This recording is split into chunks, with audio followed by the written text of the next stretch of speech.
about Donald Trump, he was up early today and posted what was on his mind. In fact, the first 11 words of the post, which will come up on your screen, has left the world on edge. Trump posted on Truth Social. We have his post. It will appear on the right-hand side. What you're seeing are the excerpts. The first 11 words, viewers.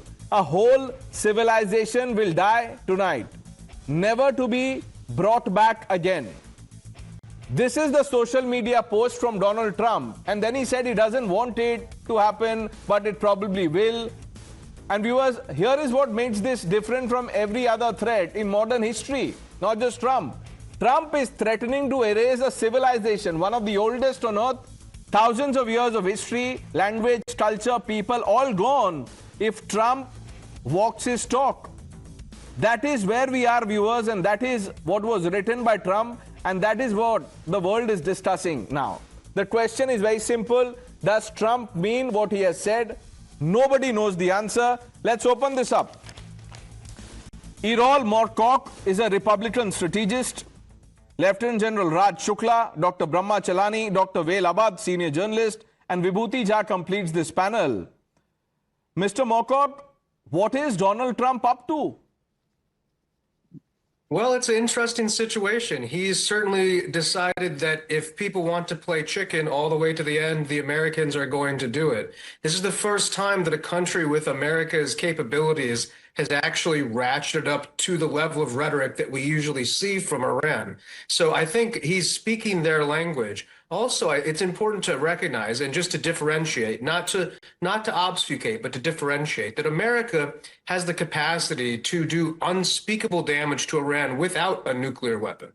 So even though the implication is there, it doesn't exactly mean that it needs to be used. Now, the idea that Donald Trump is going to wipe out an entire civilization, that is the concept that they keep saying to us. We're going to wipe out America. We're going to wipe you out. So hearing it coming back all of a sudden from somebody who can actually do it, that's what causes fear. And I think Donald Trump is going to pull them to the negotiating table. No, but I would not expect a direct... When your president says whole civilization will die, what does he mean?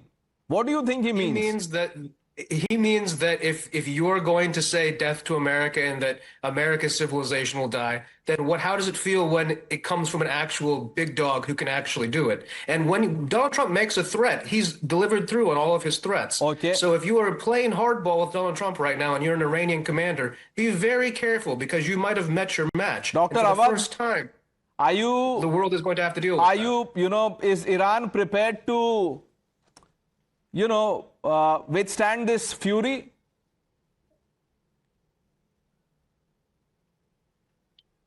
That was to Dr. Awadh. Dr. Awadh, if you can hear me, sir. I think you're on mute, sir. If you could unmute yourself. Can you hear me now? Yes, sir. Loud and clear. Go ahead. Yeah, I think what we are watching here is that it's a rabid dog. When a rabid dog does not know what to do, it keep on biting everybody. And if that is the case, then we do expect from a deranged American president to go all that extent to attack a civilization. And that's what he's doing actually in Iran. And if that is the language that we have to justify his killing people, we are not talking about chicken and dogs here. We're talking about a human being. We're talking about civilization being destroyed by a person who is only having the button to press the nuclear button or the dirty bombs or some other kind of bombing. He wanted to make sure that they bow to his demand. When he is speaking of first of a nuclear issue in Iran, then he speaks of regime change, then he talks about Hormuz, then now he said he wanted to take Hormuz and he will be charging money. And now he's ending the civilization and all this. It's nothing the rhetoric. Here is a man who is having the power, who have the button to press, and he can cause the damage. We are the people of this region. We have to pay the price for this kind of attitude and a misadventure and a devastation that he's trying to do for the rest of the world. I think this is a very dangerous and grave situation. The President of the United States should be taken to the hospital. General Shukla, civilizational threat. Tonight is the night. Yeah, it may well be the night, but if Trump can bomb Iran into the Stone Age, as he's threatening to do, power stations, petrochemical complexes, etc., The Iranians can also take the Gulf into the medieval age. They have equal options, desalination plants, American companies, so on and so forth. Actually, the point is this, that, you know, the war that Pentagon designed, it has won, it is winning. But in the war that really matters about oil flows, commerce, business, ironically, in the Strait of Hormuz, the Iranians are winning. And therefore, Trump is caught in a bind. He keeps winning the war that he designs, but keeps losing the war that really matters. And therefore, there are just two options before him. Either he bombs and exits, or he goes into a even more dangerous phase, that of doing some limited territorial control to open the Strait of Hormuz. You see, thus far, the American military has done extraordinarily well. Trump has pushed his luck, and he has been lucky. But is he pushing his luck too far? That is really the question. Brahma Chellaney, what do you make of this, sir, the latest from Donald Trump? It marks a new law. It certainly is going to further damage the credibility of the United States. The irony is that Trump, who came back to the White House under the slogan of Make America Great Again, is actually undermining America's long-term interests. But one thing that stands out about Trump is that he's a master of deception tactics. He has used negotiations as a smokescreen or strategic deception cover to engage in military actions in the recent past. For example, if you look at last June 2025, Israeli attack on Iran, Trump provided Israel perfect cover to attack Iran. The US envoy was scheduled to hold a sixth round of negotiations with Tehran. And then on the eve of the sixth round, Israel attacked Iran. Right. In other words, the negotiations provided the ideal smokescreen for Israel to achieve tactical surprise with a devastating aerial assault. Similarly, this war began on February 28th, just as nuclear negotiations with Iran, facilitated by Oman, were about to conclude on terms largely set by Washington. Just then, Trump decided to bomb Iran into submission. He thought that by taking Iran by complete surprise, he'll be able to achieve his war aims.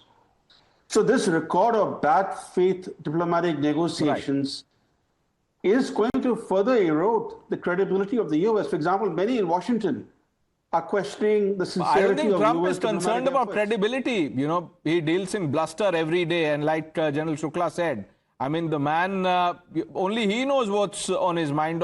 Even he does not. Mr. Morkoc is smiling, but I'll come back to you, sir. Vibhuti Jha, you've been a Republican yourself, Trump supporter by all means. Is this, responsible commentary by, leader of the free world, so to say, President of America? Thank you, Pranesh, for having me here. This is a very important issue, not to be made trivial at all. Mr. Trump has made his mind very clear. The problem is that people are not seeing it. And I agree with Erol that a regime which has been calling America, and I'm an American, a devil, an evil, a Satan, death to America, how long can I tolerate that? There's a limit to toleration and accepting those kind of rhetorics as well. The second part also is very important, which Mr. Trump elucidated very clearly, that we have been negotiating with Iran for last 47 years.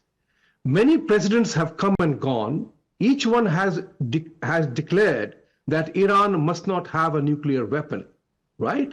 Nuclear weapon. None of them did anything about Mr. it. Jha, look, let me point out the hypocrisy, sir. You have a country that's called Pakistan, equally rogue, if not more. Look at how Trump is dealing with Islamabad. They have nuclear weapons. They claim to have nuclear weapons.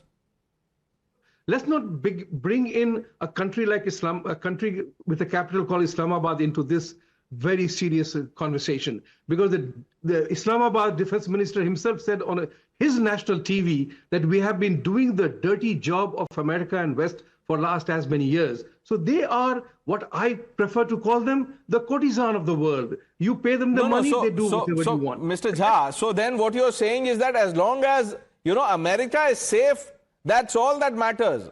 So then you're not leader of the free world, you're the leader of your own world. Mr. Erol Morkoc, you have the last word, Mr. Morkoc. Like you said, is this figurative or is Trump really going to, blow off Iran, wipe it off the map? I would say it's a literal interpretation of America's role as leader of the free world. The nuclear proliferation that would occur if Iran got the bomb. Just to your point about the complications in Islamabad, look how much of a problem that is dealing with Pakistan because they have nuclear weapons. So many things. Osama bin Laden was living in Pakistan next to their West Point. We have to deal with Pakistan because they have nuclear weapons. So the fact that we have decided to make this action to free the world from Iranian terror, state-sponsored terror across the world, anywhere in the world. I understand that, but Mr. Morkoc, so what you're saying is Iran is developing nuclear weapons that is a bigger threat than Pakistan that gets the red carpet treatment in the White House. Not about that. It's about reality. Pakistan has the nuclear weapons, so we are forced to deal with these people. If we had to deal with Iran under those same terms, it would be worse for the entire world. That is so yes, to, not just me, everybody on the panel and people who will watch the broadcast, that Donald Trump is under pressure to deal with Pakistan. Even, this will bring a smile on, faces of the generals in Rawalpindi. General Shukla? The real point is this. At this point, what is the issue? Is it the highly enriched uranium or is it the reopening of the Strait of Hormuz? Even if the Americans want, they can do precious little about the highly enriched uranium. That's really at the heart of it. And let's see, what unfolds in the next few hours. I thank you, gentlemen, for joining us. Hope to have you on the panel again in the next few hours. Thank you for joining us on India Upfront. The news are with Navita Kumar on the other side.